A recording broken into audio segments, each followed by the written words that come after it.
Right, so it's enough of me talking and flickering. I'm going to introduce Clive, who I met probably a few months ago now, wasn't it, Clive? We kind of had a conversation about, I suppose, the kind of requirements of local authorities around DFGs and the particular issues around things like CDM regs and asbestos, and how some local authorities have been, I suppose, kind of found out by the HSE or had investigations by the HSE in terms of their practice.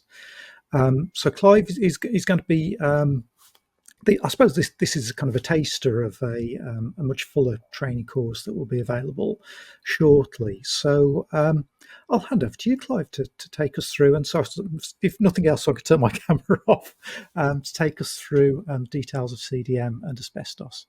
Okay, thanks very much, Paul. That's great. Good afternoon, everybody. My name's Clive Chamberlain. I'm going to spend about an hour or so this afternoon taking you through CDM, asbestos, in relation to disabled facilities grants. Well, my name's Clive Chamberlain, and I'm a director and founder of M4 Property Solutions Limited. I've been doing this for nearly 15 years, and I have a background in local authorities and housing associations, and formerly as an environmental health officer.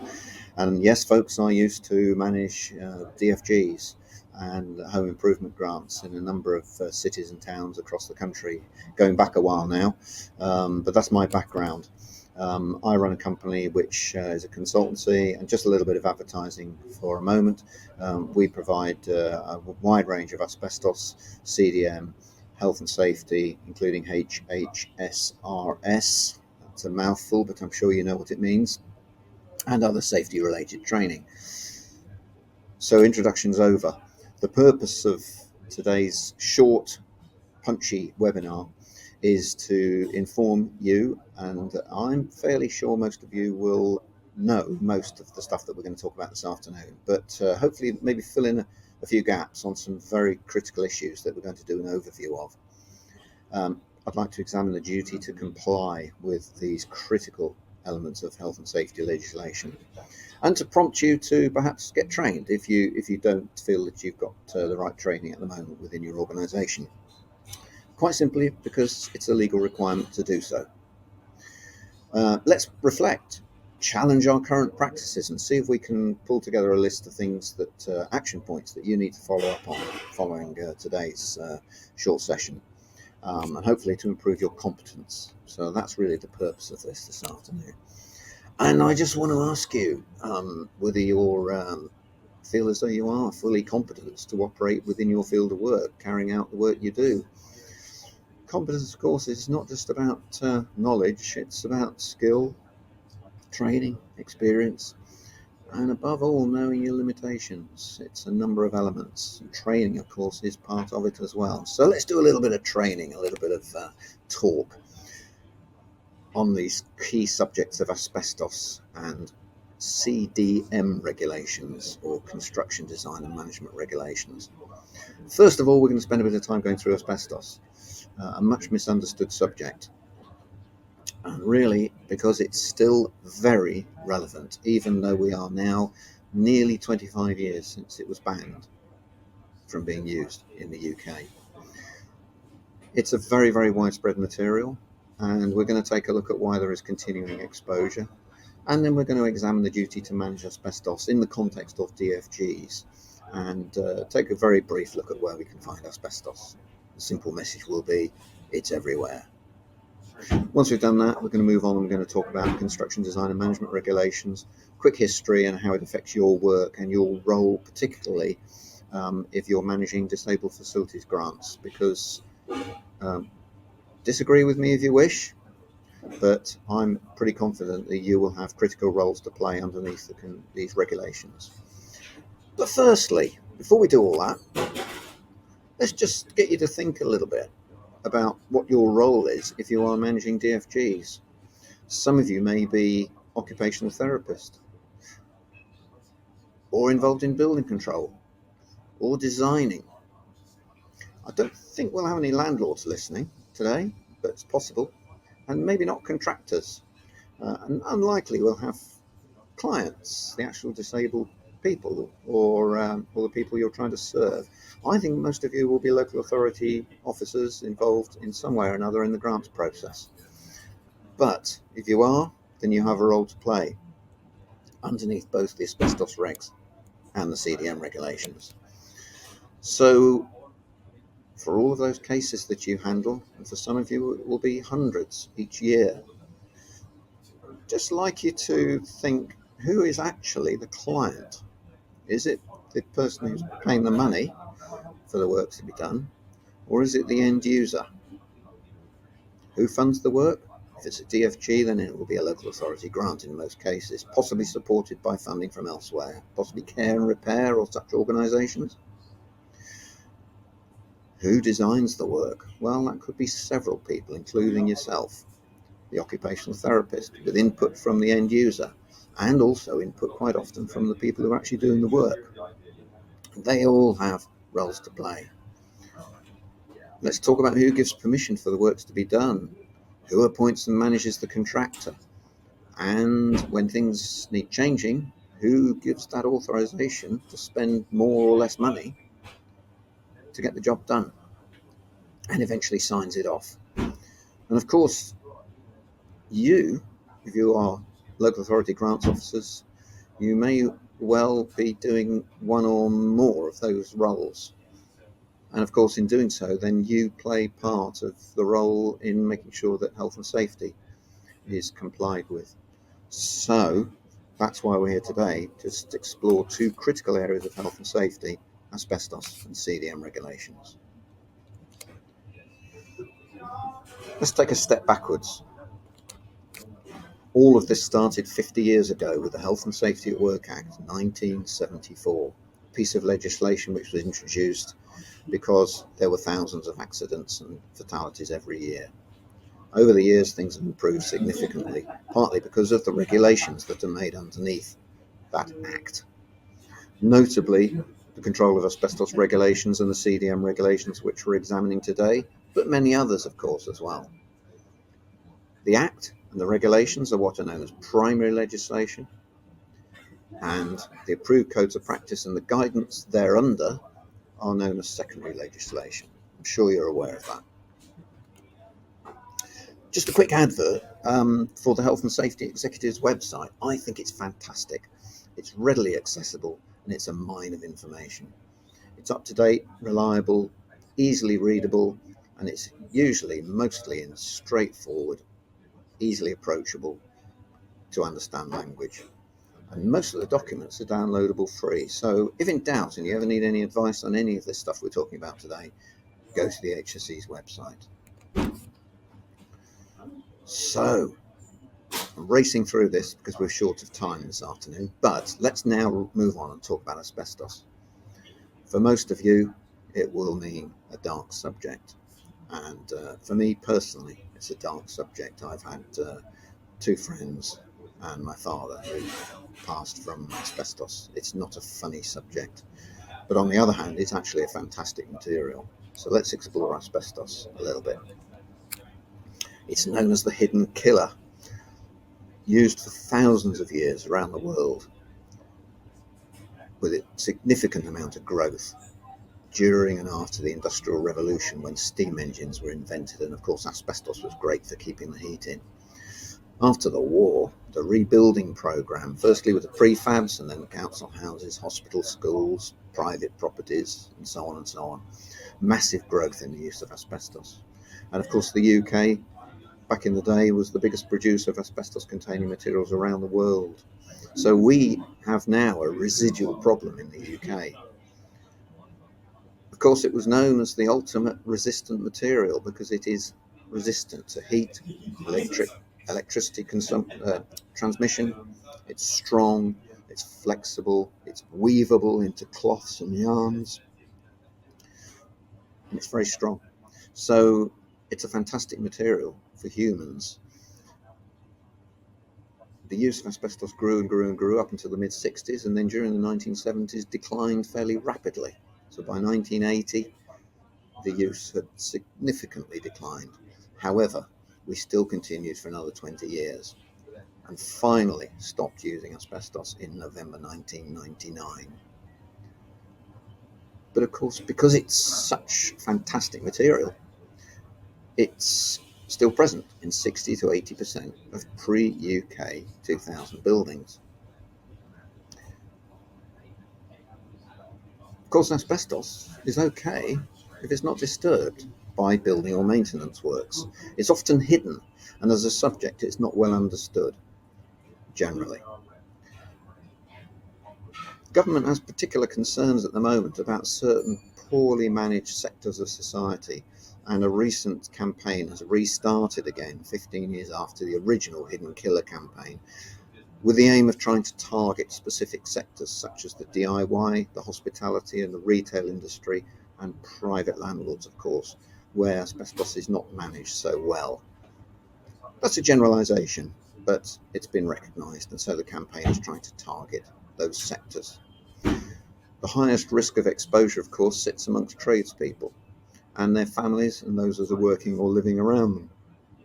And today, the key message around asbestos is not just about asbestos, it's about dust. Construction dust has become a major area of concern and campaign, particularly in the construction industry. So that's just a very brief introduction to the material. Let's just take a look at it. It's of course a natural material. Here's a piece of asbestos rock containing fibrous silicate minerals in the form of very, very fine fibres. Most of you will be aware that asbestos comes from the ground. It's a natural material. And here you're looking at what was the famous Jeffrey mine in the Thetford regions of Canada, near 17 miles south of Quebec City. And this hole in the ground and another one a couple of miles away was the source of 90% of all the fibre that we used over the years. You're actually looking at my holiday snaps, folks, because I'm the man who takes his family to asbestos mines. It's not funny, it's just interesting. In Italy was, here near Turin, the largest asbestos mine in Western Europe. And just so you're aware, this material has not ceased being used around the world. There is still no worldwide ban in place for this material. It's mined now in many countries, and in fact, out of 196 countries, when I last checked, only 64 had actually banned the use of this material. Thankfully, in the UK, we are one of those that has stopped using it nearly 25 years ago for us. You'll be aware, I'm sure, that there are different types of fibres. One on the left-hand side, the serpent-like, curly, soft, silky fibres of white asbestos, and on the right-hand side, the sharp, pointy fibres of blue and brown asbestos, which were actually banned in 1985, 15 years before white asbestos. Quick look at these. As you can see here, white asbestos, soft, curly, fluffy fibres, capable of being woven together, very commonly mixed with cement, plastic, rubber, glue, paste, putty, fillers, paints, many materials to form hard, resistant, but flexible and abrasion resistant substances in buildings. Chrysotile made up 90% of the UK. On the other hand, the spiky fibres of blue, brown asbestos, quite different in their form, particularly hazardous to humans when they're breathed in or inhaled, as I'm sure you're aware. And unfortunately, there's three more. They're pretty rare. The two at the bottom you can virtually forget about because they're so rare. However, tremolite is one which is found in a number of substances, including talcum powder. And I would urge you to have a look at the BBC's online podcasts, which are still available for nearly another year. Very recently, the BBC ran a series of podcasts on the subject of talcum powder. It's known as Talc Tales, something to listen to in the car, perhaps, when you're on your way to work. Quite a horrifying story about talc, which is mined very close to asbestos deposits and has been proven to potentially contain asbestos fibres. Anyway, different types of asbestos, and I'm skipping through this very, very quickly because I'm just giving you a flavour for the subject this afternoon. A full asbestos awareness course is half a day to be able to get through a sufficiently detailed amount of the material to get the subject across properly. There's the curly, soft, silky fibres of chrysotile. Curly, long, flexible, and water absorbent. On the other hand, the spiky fibres, the needle-like, stiff, splittable, barbed, water repellent fibres of blue and brown asbestos. Now then, horrible stories about nasty material, of course, which gets into our lungs. And just want to make one important message, that there's no such thing as a safer asbestos. There's a common misbelief that white asbestos is safer. Basically, treat them all the same. They're all class 1 carcinogenic. However, if we have asbestos containing materials in our properties, and we do in many, many hundreds of thousands of properties in the UK, the principle is that we don't remove it, we leave it in the building because it's only hazardous when the material is airborne. And for you, managing or designing works in people's homes where asbestos might be present, it's so important that we have an asbestos survey carried out before the works are started so that the material doesn't get disturbed when the contractors arrive to do the work. The fibres are very, very small, and this is why they're hazardous to us if we breathe them in. And this picture in front of you here shows an asbestos fibre in relation to the much larger human hair which it is sitting on. These are microscopic, very microscopic, capable of being less than half a micron, which is in the region of viruses and bacteria in size. What we're doing this afternoon is I am in a very, very short period of time just skipping through parts of asbestos awareness training. And I just want to make a point that the control of asbestos regulation 10 specifically places a legal duty upon employers to ensure that their tradespeople particularly are trained in asbestos awareness. This has been in place since 2004, so that's 20 years now. The duty to have asbestos awareness training has been in place. This doesn't just apply to tradespeople in the traditional trades, but also people like perhaps school caretakers or those carrying out maintenance on lifts, fire alarms, so on and so forth. I regularly teach a group of stairlift installers and people in working for housing associations, perhaps on direct labour force. This is a legal duty to have this training. I expect you're aware of this already. Because asbestos is a killer. In fact, it's Britain's #1 workplace killer. Sadly, over 5,500 people last year died from asbestos across the UK. That's one person every 1.5 hours, roughly. Therefore, it's a serious matter because of its potential for latent exposure. That means you're exposed and then it can take anything between 10 to 60 or more years before the effects are shown in the person's body, or possibly never. It's a bit of a lottery. Unfortunately, synergistic effects, where people are consuming tobacco, there is a significantly scientifically proven link between asbestos and tobacco consumption, and that effect is potentially up to 50 or more times the normal risk.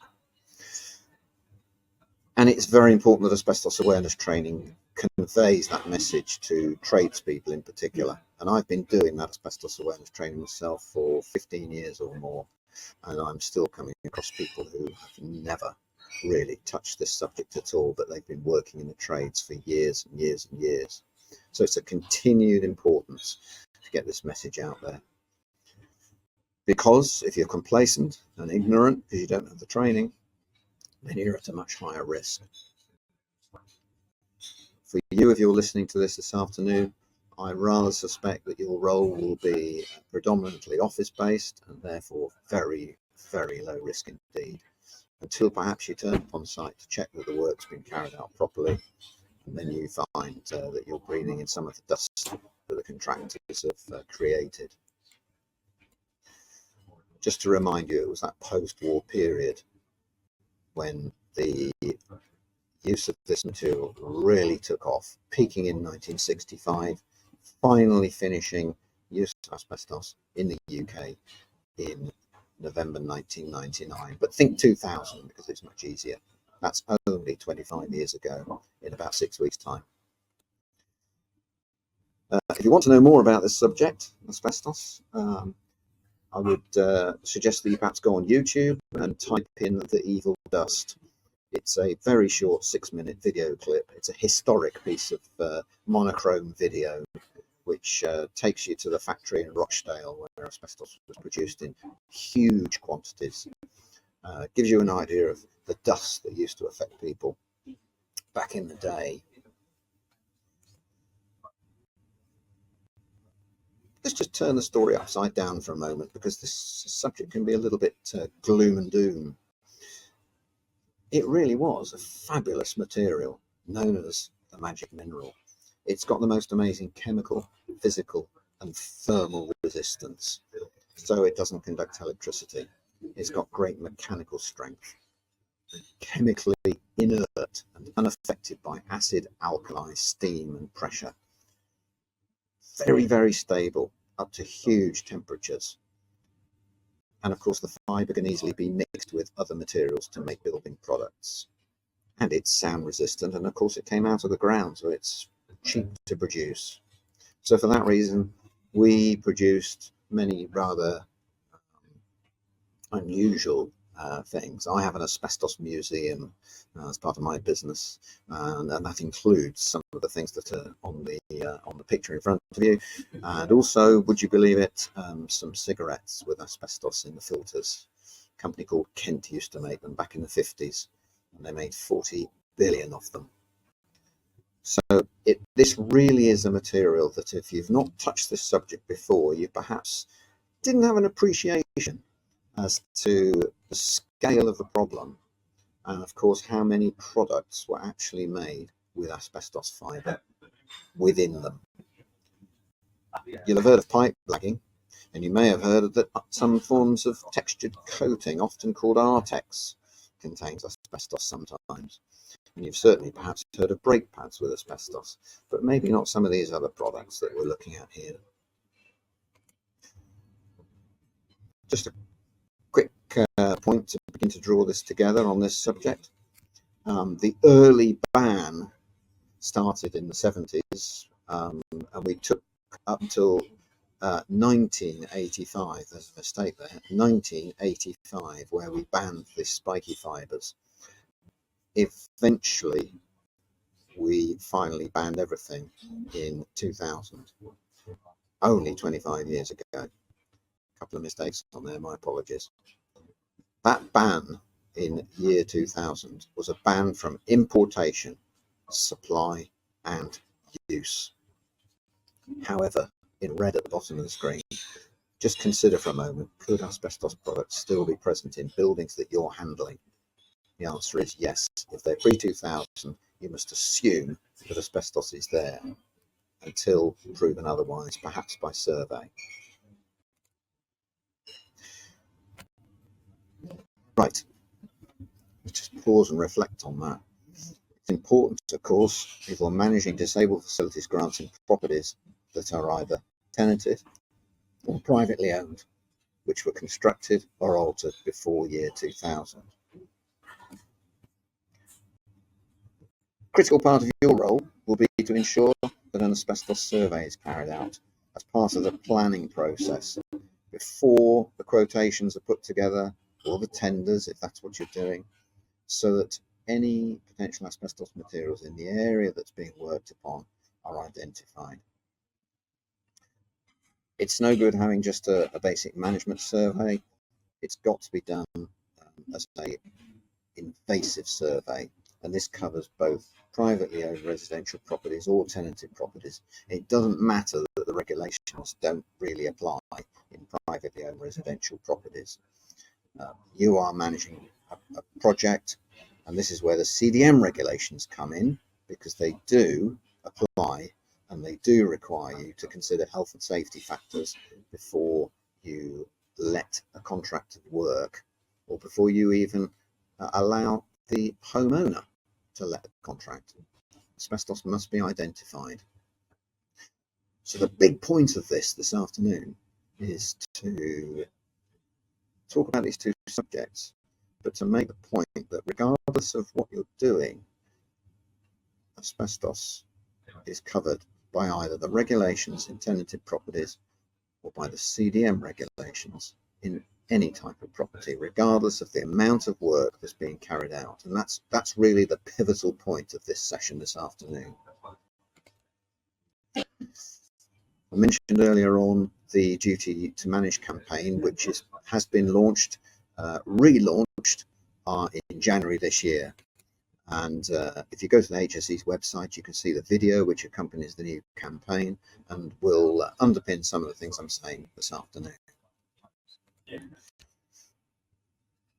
Just to emphasise, this duty to manage in non-domestic premises applies to pretty much everybody except tenants and private homeowners. It's a duty to take reasonable steps to find out if there's asbestos in the building, and that means having a survey.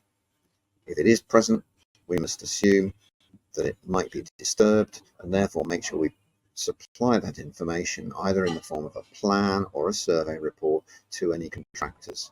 And that, many of you will be aware, is a critical role that you play as project manager for these DFGs. If we're a school or a hospital, perhaps, we must review the register and review the information every year and make sure that the information is provided to anybody, including internal maintenance people, if they might disturb the material that's in the building. Just turning to asbestos surveys for a moment. There are two types of asbestos survey. One is a management survey for normal occupation of the building, and it will generally not be very invasive. That's okay for perhaps a school where there's no work being carried out, or a council house or a social housing property where people are living in the building, just carry out normal management surveys for normal occupation. But as soon as any work is going to be carried out in the property, such as DFG type work, then an invasive refurb stroke demolition survey must be carried out, often referred to as an R&D survey. And that survey would normally be carried out by a qualified, experienced, competent asbestos surveyor or a company employing them. And it must cover all areas where the works are to be done in the house, or possibly where the work might go within the building. And in saying that, what I mean is electricians, for example, who often draw cables through from one part of a building to another, where they could be disturbing something that's not immediately in front of them. So the asbestos survey must carry out all detailed sampling and analysis for any areas where the work is going to be carried out. So an asbestos survey must be carried out before the work starts. It's no good doing so afterwards. I'm going to suggest to you, most of you will be having that done as a matter of course anyway. Or are you? Forgive me for sounding cynical. The whole aim of this, of course, is to prevent people being exposed to asbestos. Not just an old man's disease, but something that can affect families or younger people because of an earlier historic exposure.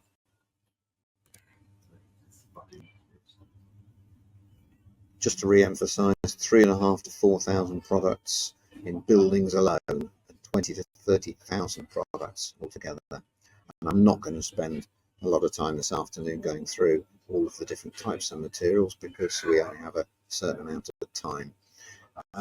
But starting at the top, loose asbestos and sprayed coatings, of course, may be the most friable or most likely to release fibres, followed by thermal insulation and then insulating board. And moving down this list, I'm sure you can understand that the material becomes inherently a little bit safer because the asbestos fibres are encapsulated in an increasingly flexible material. So by the time you get down to the bottom of the list with rubber products, for example, the product itself is very flexible, and in fact it would actually be very hard to release asbestos from it. Most of the products in front of you on the screen in yellow will be found typically in any rented property or home anywhere in the UK that was built before 2000, and quite safe to leave them in there as well, providing they're not going to be disturbed. But if they are going to be disturbed, then removal is necessary before the work starts. So, just to draw this together, this picture here is one we often use in training, just to emphasise how widespread asbestos products can be and where you might find them. Ranging from loose fill through sprayed asbestos, pipe lagging, insulating board products, textured coatings, often called Artex, through cement products, and you'll be well aware that there are thousands and thousands of commercial and agricultural buildings still with the old corrugated roofing on them, through to thermoplastic floor tiles, gaskets, bitumen products, and many, many other things. Even window putty and paint and roofing felt, commonly known in the industry to contain asbestos, but not often known amongst the general public. So that just summarises everything that we're going to say on asbestos this afternoon. And I'm going to just pause because I'm rattling away here very, very fast, and just to invite Paul to come in. A couple of questions, Clive. So I've had one from one from Emily there, that as a grant officer, she's saying, should we be demanding to see an R&D survey before we approve the grant? So it'd be interesting from Emily whether she's whether that local authority is acting as agent for the applicant, or whether they're just approving the grant, which I think makes a slight difference, and we'll kind of come onto that as we talk about CDM. But I mean, there has been, just kind of for Emily's benefit, there has been a local authority where the HSC have taken action because they were acting as an agent and not ensuring that R&D surveys were done before work started. So if you're in that situation, Emily, and I'm sure Clive can concur that if you're acting as agent, you definitely should be getting the R&D survey done. But even if you're not acting as agent, I think it would be good practice to specify in your grant approval letter that an R&D survey should be done as part of any works that are done. I think that kind of covers yourself just in case there is any comeback. But obviously, it's kind of good practice. Well, it's not even good practice; it's essential practice, isn't it, to get the survey done? It is essential practice. You're absolutely right, Paul. Yeah, part of your paperwork, which would circulate between yourself and your client and the contractor, and possibly with the occupational therapist as well.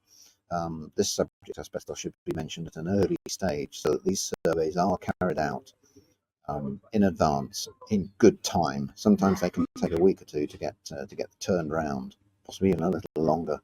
So absolutely right there, Paul. Yep. So Emily's just confirmed they're just managing the money. So in that case, Emily, I would say, as part of your grant approval letter, I would put in a line saying, because as part of a DFG, you're not allowed to add extra conditions, but you can specify how the works are done. And if I was you, I'd be adding a line in there specifying that an R&D survey should be done as part of the project, and that you'd expect to see that before you paid the grant out. Absolutely, yes. Good point. Thanks, Emily. And there was one here from James, who's a contractor. Good. So they're regularly asked to arrange surveys and get samples. Okay, so some local authorities have registers they can refer to, which is good. good practice. Yeah. It's good. It's actually very refreshing, Paul, to see that people are well aware of this Yes. subject. Also, it's anyway, and 25 years after the ban was introduced, without sounding coy about this, you should be aware of this by now.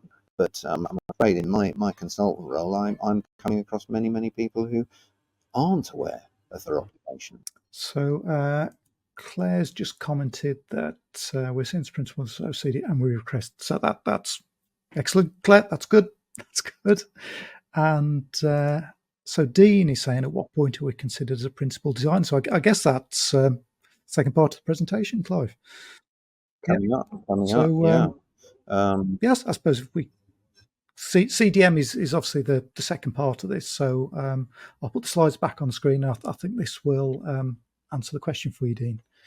Well, yeah, and if it doesn't, Dean, then come back to us, because this is literally an overview that we're doing this afternoon.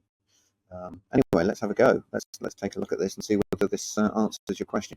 So here we go, part 2, construction design and management regulations, otherwise known as CDM. And let's take a look at this in relation to DFGs. My top tip of the afternoon is regulations can be pretty turgid and rather heavy to go through. Have a look at the HSE's legal series guidance, which supports CDM regulations and explains it, puts it all into simple language.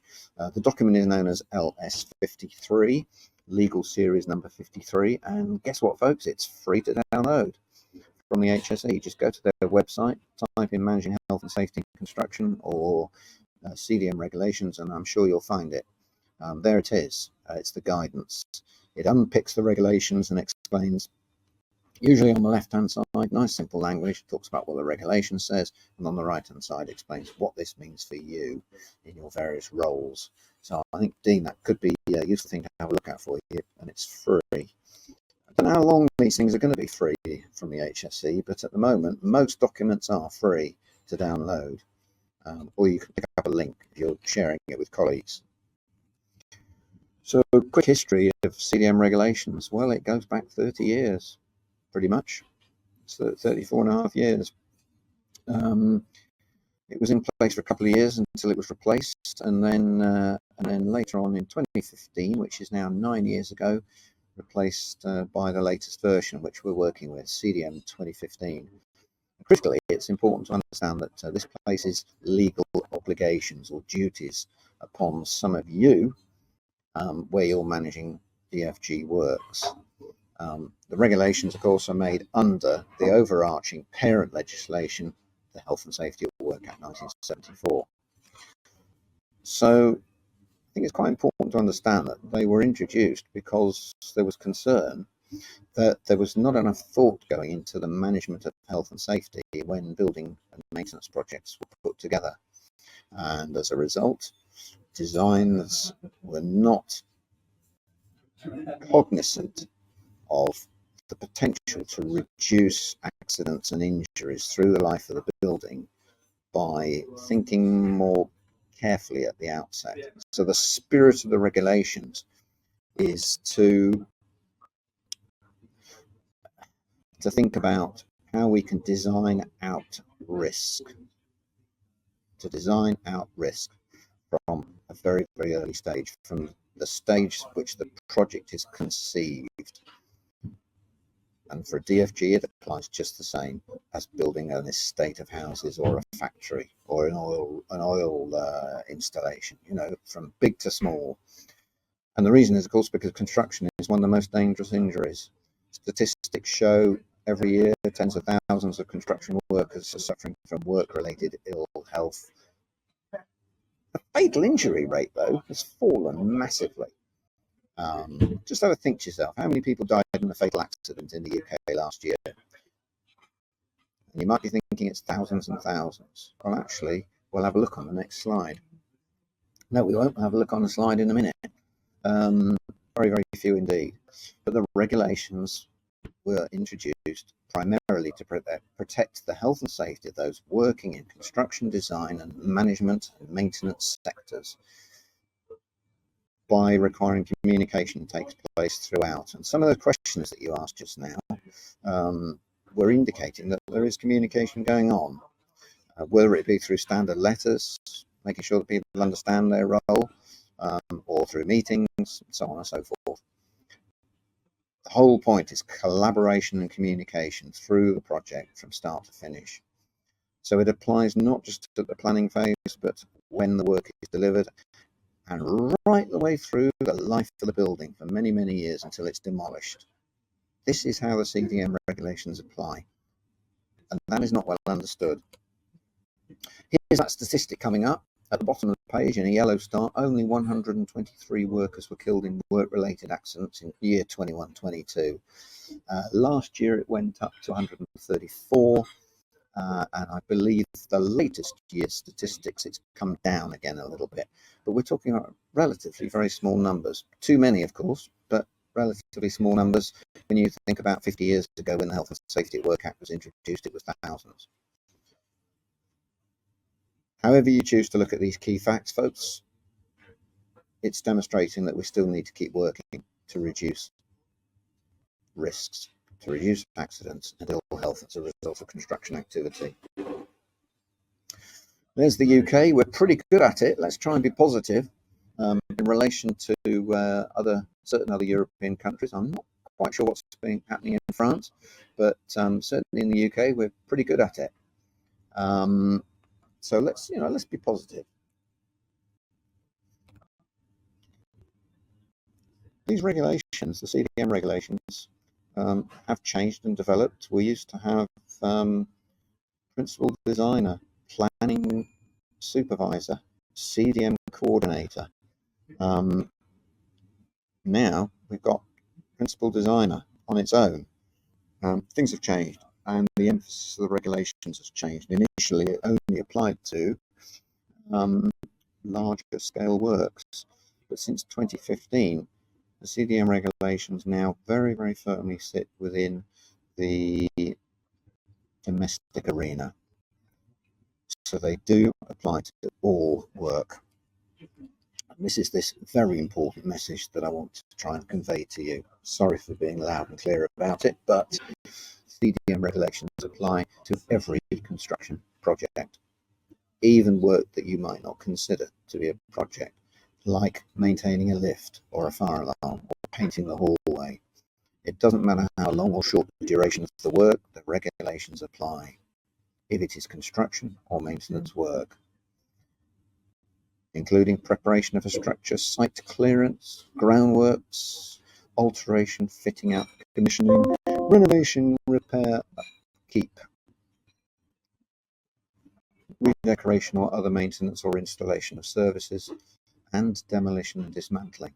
I hope that doesn't come as a surprise to you, but that is not well understood across the construction industry, and it is fair to say that CDM does not receive the attention that it should have in a large number of situations.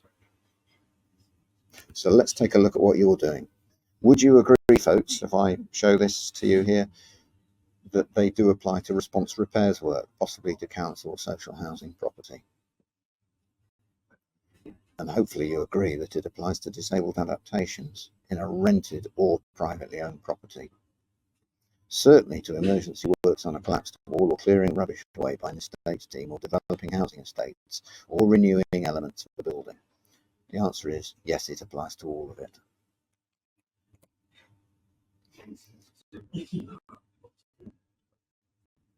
Although CDM duties under the early regulations apply to every project, some smaller projects were exempt. This is no longer the case. Hopefully I've made the point.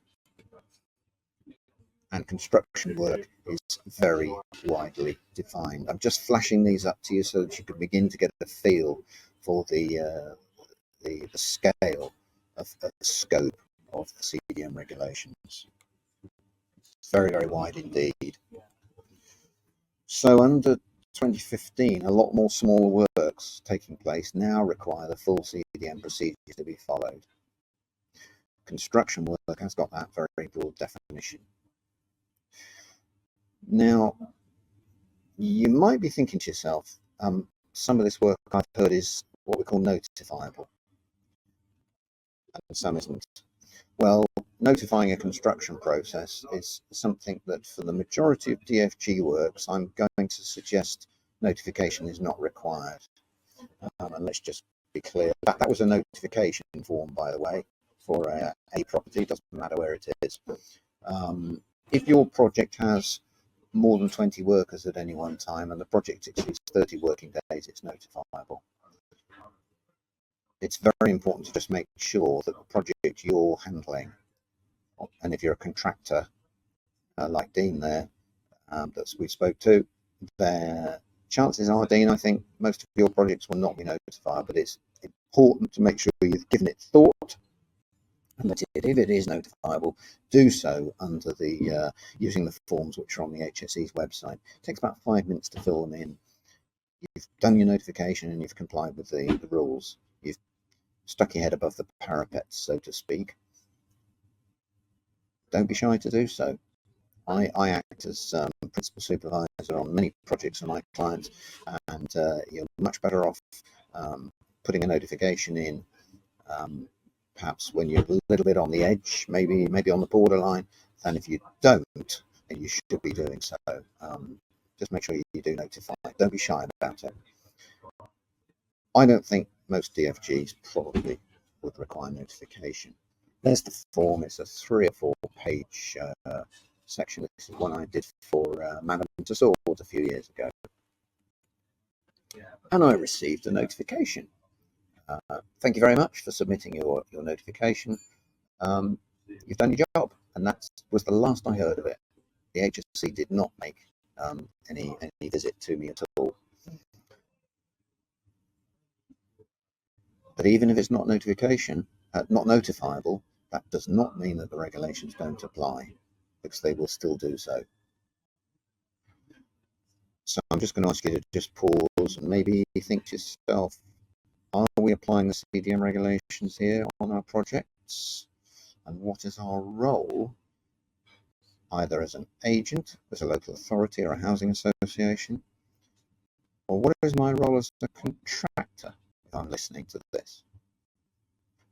Maybe you're a resident and you are having all of this done for you, gaily relying upon the support and advice of professionals. To what extent are they complying with the regulations, and do you indeed, as a customer or a client, have a duty underneath the regulations? Well, let's explore this. Those of you listening today could be any one or possibly several of these people here. There are 5 key duty holders covered under CDM 2015. Client, principal designer, principal contractor, and then possibly subcontractors and designers. So let's just explore this a little bit. Who is the client for a DFG? Where the property is privately owned, the client most of the time will be the person in receipt of the grant, in receipt of the works, who is usually the disabled person or the person they're living with, if it's a young person. But if it's a housing association and it's their tenant who is receiving the grant to the DFG, is the housing association, as the owner of the property, taking a client's role because they will inevitably be giving permission for the work to go ahead? I think you can see this can become potentially a little bit convoluted, and it's very, very important that if you're managing a DFG, that you've thought through this process and made sure that each individual, whether it's the client or the contractor or the designer, understands their role. And that is all set out in that health and safety guidance note, which I referred to a few minutes ago. Working as a designer for a domestic client is no different from working for a commercial client. But the client does have duties underneath the regulations to make sure that the designer and the contractor are working together. So who is the client for you if you're having your home extended? It will be you if you own the home. If you're managing planned works in a property, possibly a social housing property that's owned by the social housing, it would likely to be the procurement department of that organisation. But the work might be carried out by a DLO or by an external contractor. If it's a DFG grant in a rented property, the landlord will possibly have a client role to play. That just needs to be clarified. That's the point I want to make. That people are cognizant of where their role sits within the overall group of people involved in making sure that the project is delivered. And I think that as an agency, you have a role to play in making sure that that decision is clarified and communicated to all those involved. Just to make another point here, domestic clients who have construction work carried out in their own home, the client duties would normally be transferred to the contractor for single contractor projects, because let's face it, the majority of private homeowners, Joe belongs in the street, does not understand CDM regulations, so it's normally the contractor who would pick up those roles. Let's take a look at the designer. The designer is the person who's writing the specification of works. That often will include several people, including possibly the occupational therapist who's providing professional advice on the needs of the client on a DFG, but it might also be the local authority or the landlord who is having an input into the work that's going to be carried out in their property. And dare I suggest it might also be the private landlord if the work's been carried out to their property as well. They may have a design input. The whole idea is to make sure that the designer eliminates foreseeable health and safety risks to anybody who is affected by their project. And that includes making sure that the right equipment and materials are used which reduce risk, both when it's installed, when it's subsequently used, and through the life of the property.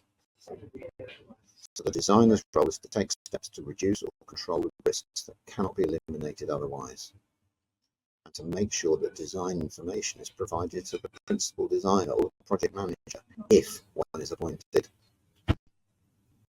so that when the health and safety plan, if one is prepared for the job, otherwise often known as the risk assessment and method statements, or the RAMs, to use a colloquial term in the construction industry, when those are put together, the whole purpose of these regulations is to make sure that the health and safety factors, the hazards and the risks have been considered, and that mitigating controls are put in place. And that includes through the materials and equipment that are going to be installed. Hopefully this is making sense. We are skipping through this very, very fast. On an online presentation like this, it's very difficult to get feedback and get a dialogue going. And when we run a full course on this, this can be either a half day as an introduction or a full day. And we would look at case studies and get some proper dialogue going on this. So it's very difficult to communicate this in a very short period of time. But the designer has a role to cooperate and communicate and coordinate that's involved in the project. That's a repeat of what I just said, but in blue on the lower part of the screen, for a disabled facilities grant, the OT does have a design role, and I think so does the council or the landlord. Right. For larger projects, you might have a principal designer appointed by the client. I act as principal designer on a number of larger projects, whether it's house building or perhaps the refurbishment of a major care home, that sort of thing. Then my clients would have appointed me to overview and oversee and make sure the communication was taking place, and effectively to act as what we used to call a long stop. In other words, the person who takes overall control and does not allow work to proceed on site until everything is put in place to manage health and safety and comply with the regulations. I think for a disabled facilities grant, the sort of small types of works that you're managing, principal designer will be a role that's not often appointed, and it will be the client who will take on those responsibilities. for making sure that everything is coordinated properly amongst everybody involved.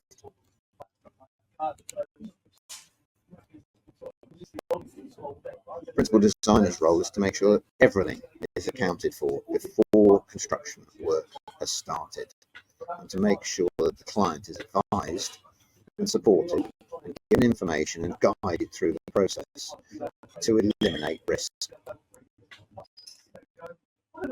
So the principal designer is appointed by the client to plan, manage, coordinate and run health and safety for the construction phase of the project by making sure that the team have identified, eliminated or controlled foreseeable risks. Just a nod here as we begin to pull this together, folks, to the Building Safety Act, and also to the well-known knock-on and very positive effects of the very sad Grenfell Tower and similar incidents that have taken place. The Building Safety Act is now in place, and PAS 8671 applies also to the role of the principal designer. I'm not going to go into that in detail here, but basically this PAS 8671 starts to link the Building Safety Act together with the construction design and management regulations by making sure that when a client appoints a principal designer, that they've assessed the competence of those individual people, whether it be a consultant, a one-man band perhaps, or a team of architects or specialist consultants. Very important that the client assesses their competence and make sure that they are able to carry out the duties, because their duties are very, very serious. Let me just skip over that because I talked about it. Let's talk about the principal contractor here. This is where Dean will come in. He's going to hopefully get interested in this. The principal contractor is the contractor in overall control of the construction phase on the project. He or she might use subcontractors or possibly even subcontractors for whom they are responsible. When I used to run grants many years ago, I have to be honest, it wasn't entirely clear to me these relationships, and sometimes they could become rather foggy, and the council's officer or the local authority or housing association's officer who's administering the grant often used to get embroiled in decision making and complex processes to deal with unforeseen circumstances, particularly where money was involved, where additional works were required, or alterations to a project. I think this is where CDM comes in, because it helps to clarify the key roles of those involved. So I think CDM should be followed and very, very rigidly, really, and it should be seen as a positive piece of regulation to provide clarity and ensure that health and safety is managed properly as a project is delivered. The principal contractor is the person who's being paid by the client, supported by either the local authority or the grant provider. The principal contractor will always look to the client for decision making, although the client is usually somebody who is a layperson who often doesn't understand construction work and who will therefore refer perhaps to the local authority or others for support and advice. So it can be highly complex, as I'm sure you're all very well aware. So, to pull all this together,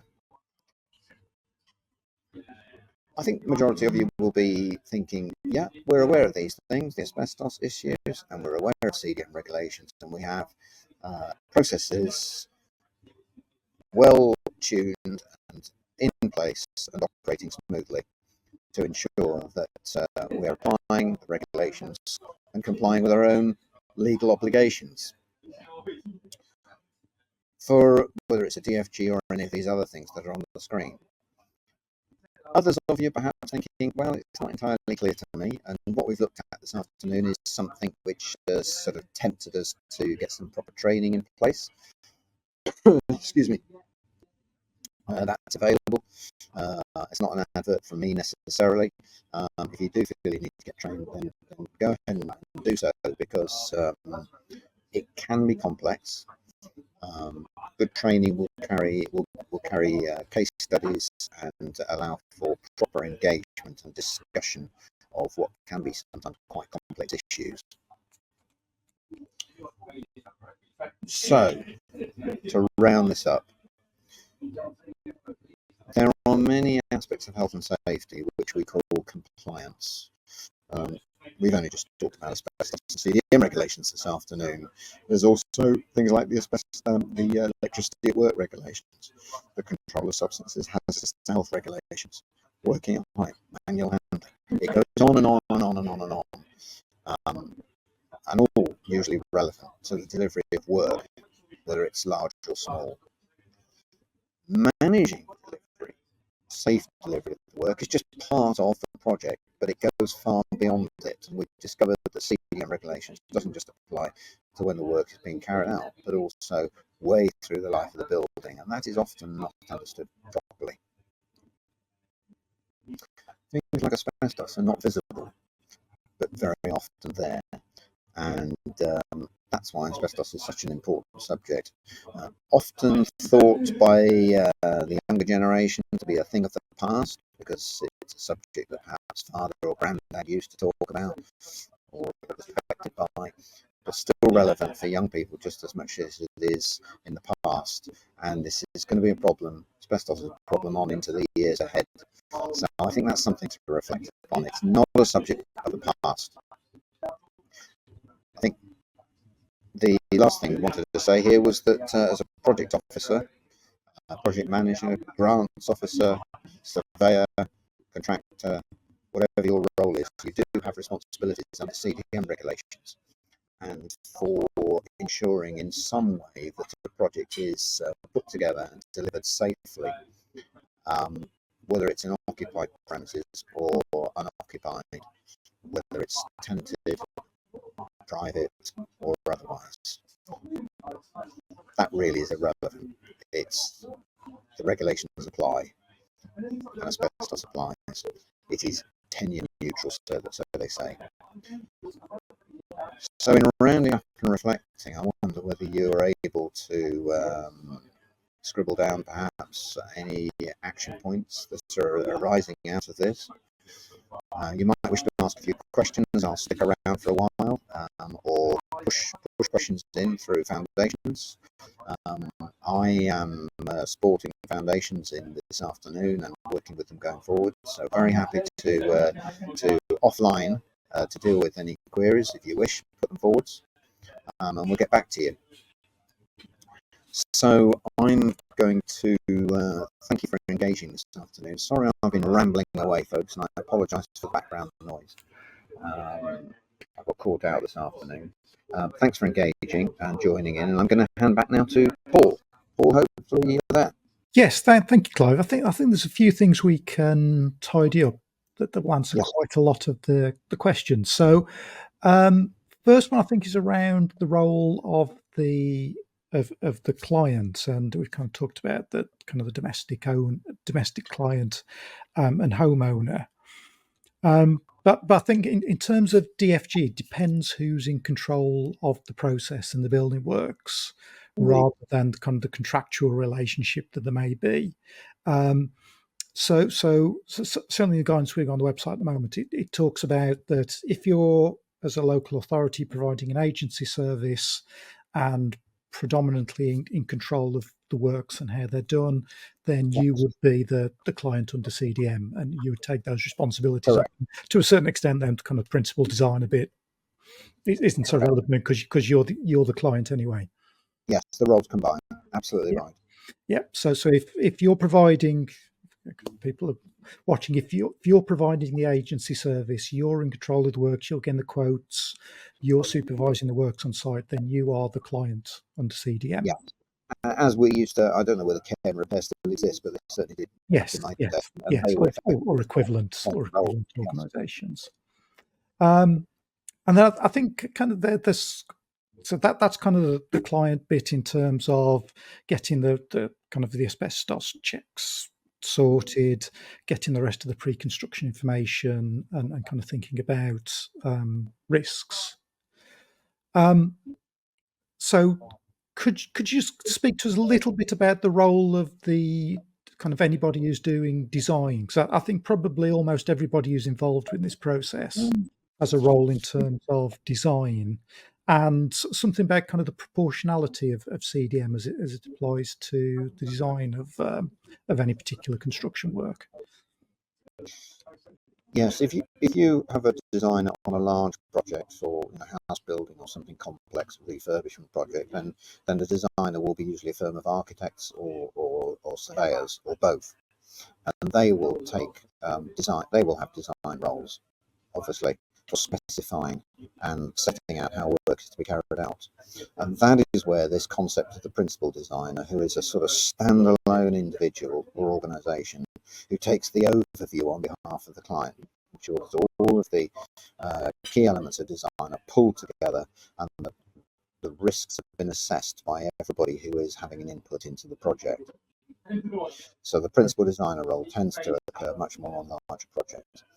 For a smaller job like a DFG, which is short-lived, a quick turnaround because of the necessity for the individuals who we're trying to help, then you've usually got one designer who very often will be the contractor having the vast majority of input into the actual the design of the way the project is being actually delivered on site. In other words, the way the works are going to be carried out.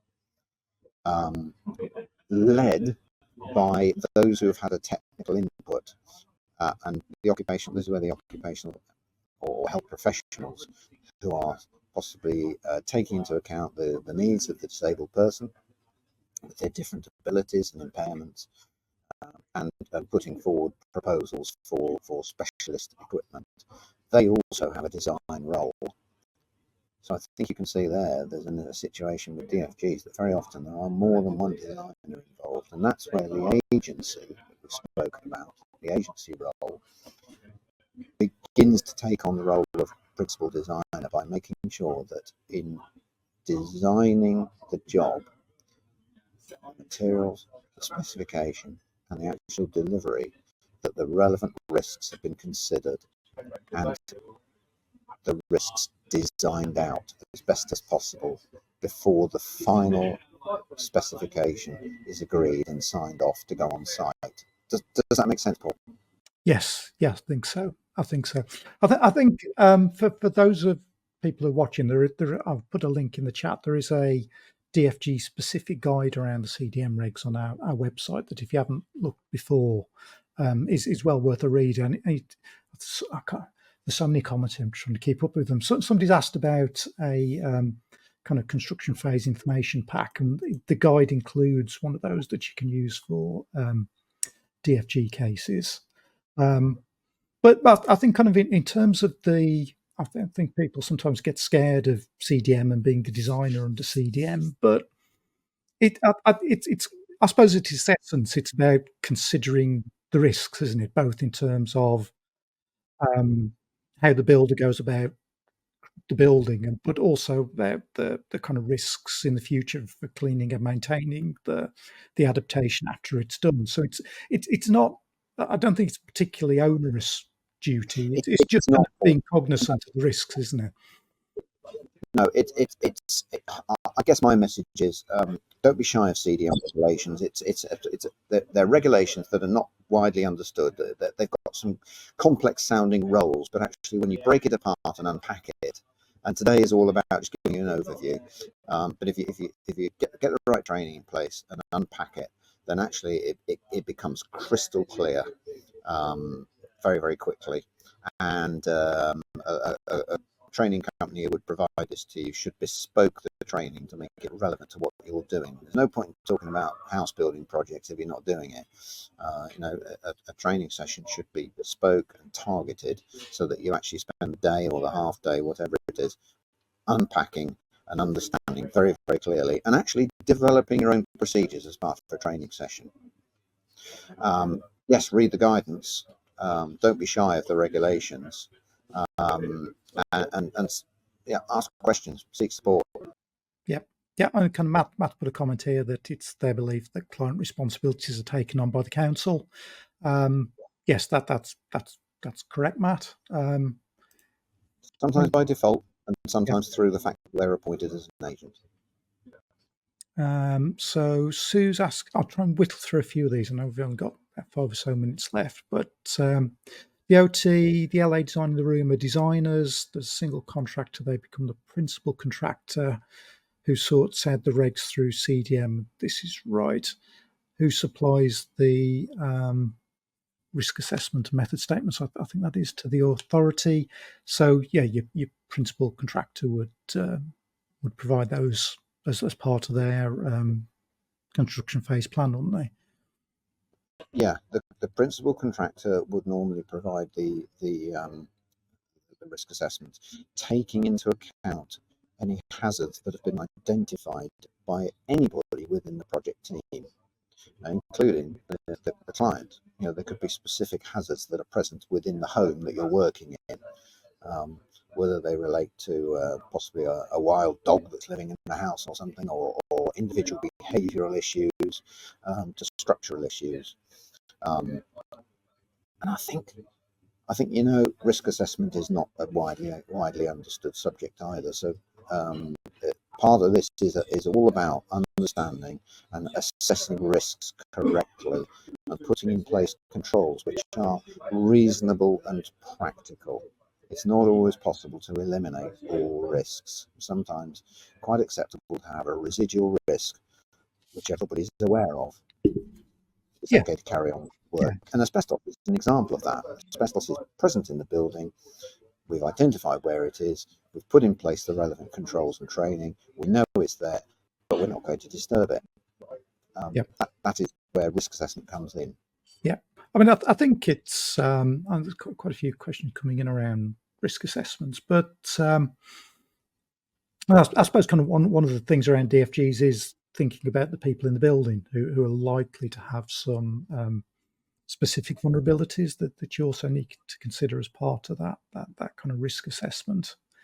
Um, and the one other thing that we haven't touched on today, Clive, which is probably another topic in itself, is of course kind of the health and safety file at the end of the project, which Yes. is kind of a requirement to have a package of information about kind of the ongoing maintenance and use of the adaptations that have been provided.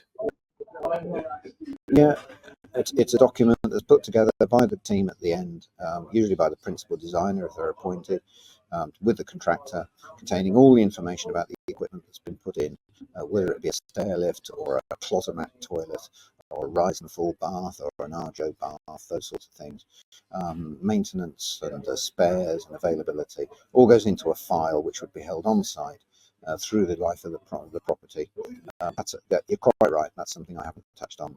It's a critical part of the requirement of the regulations. Just have a couple more. There's so many questions. I'm sure we could keep going on all afternoon. But Craig's asking, at what point would you expect an R&D survey to be carried out in a privately owned home for a DFG? I think the thing is, Craig, you've kind of asked about whether it's prior to grant approval or after. You couldn't, under the DFG legislation, you couldn't refuse a grant application just because it didn't have the R&D survey, but you can insist that it's done before the work starts. And indeed, the kind of the payment for it would be part of your grant application and be payable once the grant had been approved. So as long as it's done before the work starts, it's fine to do that after approval. I would urge, Paul, if I may be bold to say so, that the earlier the better as far as asbestos surveys is concerned, because if work is required to remove asbestos, then of course it can be costly. So the earlier you know about it, the better. Yeah. I mean, I think that's partly where the training comes in, doesn't it, for the technical officers, Indeed. where Absolutely. they'll kind of understand Yes. if asbestos is likely to be an issue, rather than becoming a surprise when you do the R&D survey. Yeah, and the training session on that will unpack that subject and talk about removal and managing contractors and so on and so forth. Is installing a stair lift considered construction? Construction and maintenance. So it's very much covered by the works because it's going to involve drilling and fixing, even if it's only into the string of the stair treads, possibly putting handrails up, possibly drilling into concrete, and certainly it's going to involve electrical work. So it absolutely does fall within CDM regulations. There's no doubt whatsoever. Great. but I think that's the thing, isn't it? It kind of applies to pretty much everything, but it's not necessarily that onerous to comply with. Yeah, don't be shy of it. I think that's one of the messages I should have put up on a screen. Really, get the training. I keep freezing as well as glitchy now, but yeah, I think kind of the message to take away is that it's something you definitely need to know about. It's something that definitely applies, but it's not all that dangerous. It's not all that difficult or onerous to include within your processes and procedures. But if you're not taking it into account with the work that you're doing, then if something goes wrong, I mean, I suppose these are probably relatively low risk projects, but if something does go wrong, then you're not going to really have a defence if you haven't taken into account or understood the MREC. So it's both covering your own back from that perspective, and it's making sure that somebody doesn't get, or trying to minimise as much as possible that somebody doesn't get injured or killed as part of one of these projects. And that's why it's called compliance. Yeah, absolutely. So as I mentioned at the start, Clive is available to run training courses. So we'll be showing the details of those fairly shortly. If you're kind of interested in those, because it'd be good to kind of gauge demand and whereabouts in the country you are, because as Clive says, he much prefers to do these in person rather than over Zoom or over Teams. So please do get in touch at our email address, info@foundations.uk.com, if you're interested, and we can build up a waiting list and see whereabouts in the country the demand is. In the meantime, I've put in the chat a link to our guide to CDM for DFGs, which covers a lot of the questions that have been asked today, and it is there to kind of support and help you in your practice. Includes a template for the pre-construction information and the construction phase plan, actually. So all that's in there. We also have a free works contract, which you can use for arranging the works between the client and the contractor with yourself as contract administrator. And again, that's free for you to use as well. So I'll just post in the chat. I haven't got my producer with me today to post these for me, but there you go. If you email us at info@foundations.uk.com, we'll collate those and liaise with Clive to get training sessions hosted somewhere near you. Rachel's just said she's happy to host a course in Bedfordshire, so I don't think that's a million miles away, is it, Clive? So maybe we can have the first one in Bedfordshire. Yeah, we can come and talk to you very happily anywhere in the country. Great, thank you. So hopefully that's been useful for everybody. Kind of put on, because I think there is a lot of confusion around how CDM operates. Hopefully today has demystified a little bit of that for you. You now know that there is a kind of full day's training course available if you want it. You also hopefully know that you have duties probably as the client, and certainly as a designer, and that it has to be proportional. So it's not going to be particularly onerous for you, but it's something that you do have to be aware of.